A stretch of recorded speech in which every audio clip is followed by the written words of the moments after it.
Hello guys, welcome back to our channel. This is our second video on the topic C++ and today we'll learn about the fundamentals for writing a C++ program and the data types in the C++ program. So, in the previous video we learned about the character set, which is among the fundamentals for writing a C++ program, and in this video we'll learn the rest of the fundamentals. One of the fundamentals is token. A token is the smallest identifiable individual unit of a program. It is made up of one or more characters of the character sets. Tokens are also known as lexical units of a program. So, tokens are also known as the lexical units of a program.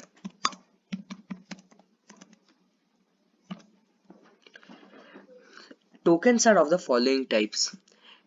They are keywords, identifiers, literals, punctuators, and operators.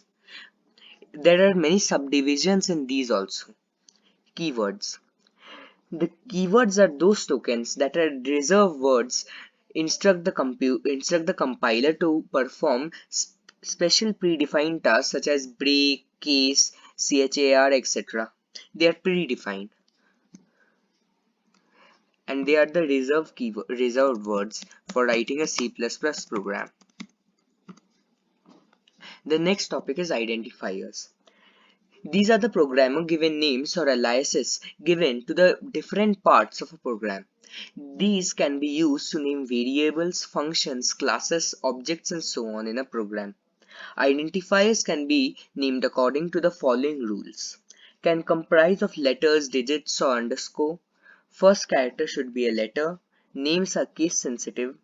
And the reserved words are keywords of C++ that cannot be used. So these are the programmer given names. The next topic is literals. These are also tokens and are constants whose value remains same all throughout the program. These may be integers, floating characters, character sets, strings, boolean, null, etc. The integers comprise, for example, simple numbers in positive and negative. The floating consists of the decimal places, and the character sets consists of the normal characters. The strings consist of a word plus a number, for example xyz, computer, everything, and so on, etc. Boolean. This type has only two values, true or false. This is represented by the Boolean data type, and the null, this literal has no value, not even space or zero. This means nothing. So there are many types. For example, these are in the integers, the floating characters, the simple characters, the strings, the Boolean data types, and the null. These are some examples of literals. The next is punctuators. These are not literals, these are a separate set of tokens. Punctuators are those separators that are used to identify and isolate the different tokens. For example, the first bracket, second bracket, and third bracket, the semicolon, the comma, the colons, equal to, hashtag are some examples of punctuators. Operators. Operator is a token that initializes an operation on operands in an expression. For example, the expression is a plus b. In this, the plus sign is an operator that triggers the sum operation on a and b. An operation is a combination of operator and operands. Operands are the values on which the operator works. For example, expression is equal to a plus b. Here a and b are the operands and a and plus is the operator. Operator are of the following types. For example, plus, minus. These are some of the operators. They are of many types. For example, mathematical operators. Mathematical operators are those that are used to perform arithmetic operations. The mathematical operators are those which are are those which are used to perform the mathematical operations, and compound operators are those are also known as shorthand operator. The arithmetic operations, example, the plus, minus, into, percentage, division, these are the examples. Compound operator, these are the operators that are the shorthand operator. For example, plus equal to, minus equal to, multiplication equal to, etc. Compound, these are the shorthand operators. Example is plus equal to. This is an example of operator. These can be used as, for example, a plus equal to 2. This expression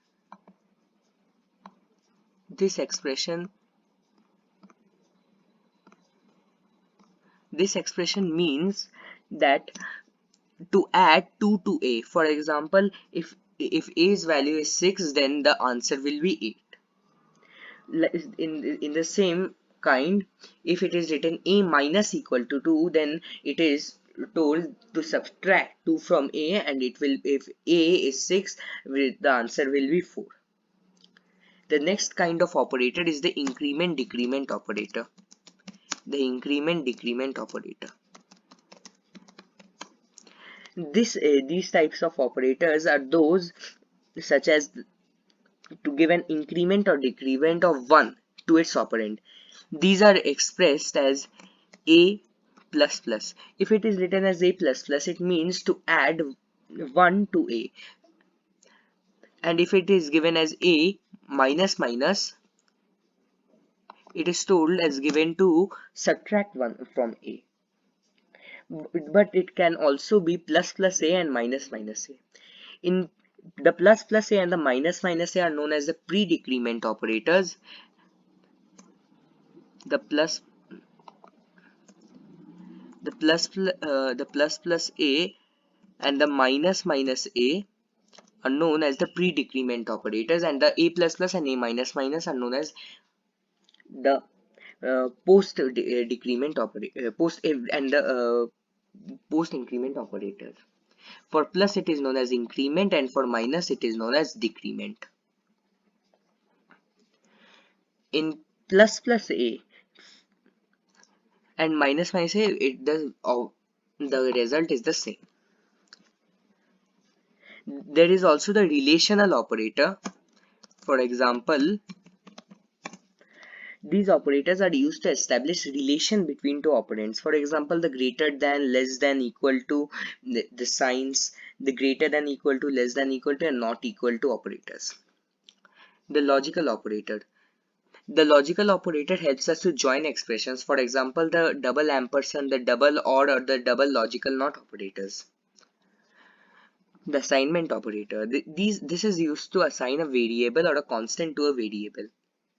The conditional operator. This is used to check for a condition. Now the conditional operator is of 3 types: the unary, the binary, and the ternary. The relation operator, let us write the examples. For this is one of the examples. The relational operator, the logical operator, for example, the double ampersand. The assignment operator, for example, the equal to.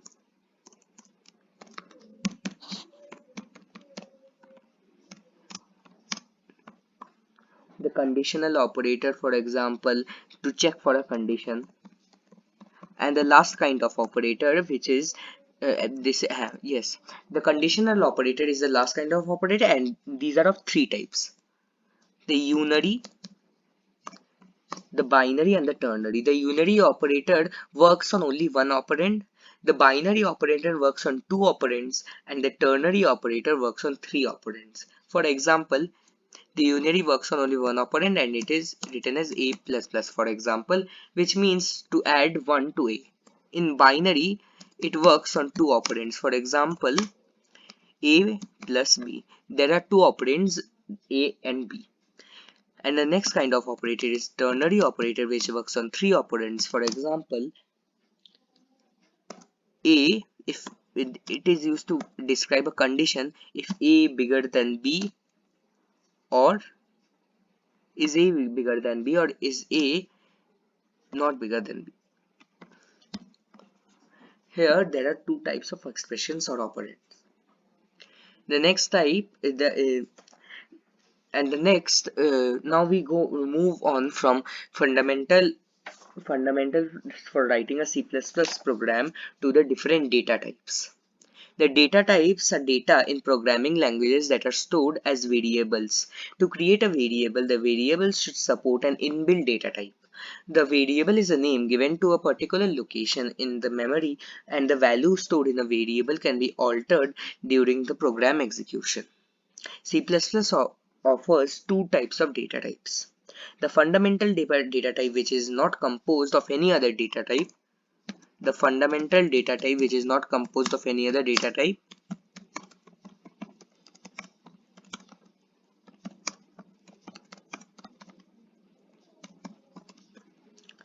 And the derived data type, which is made up of the fundamental data type, that is array, function, class, union, and so on.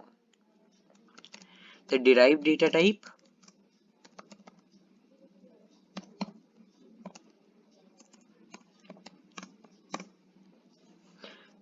which is made up of a fundamental data type.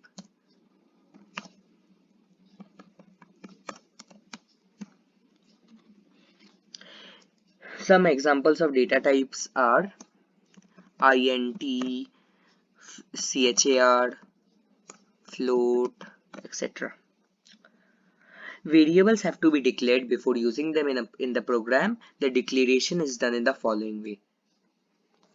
For example, when we are writing a variable, we have to write it as int, meaning the integer data type, and the variable n.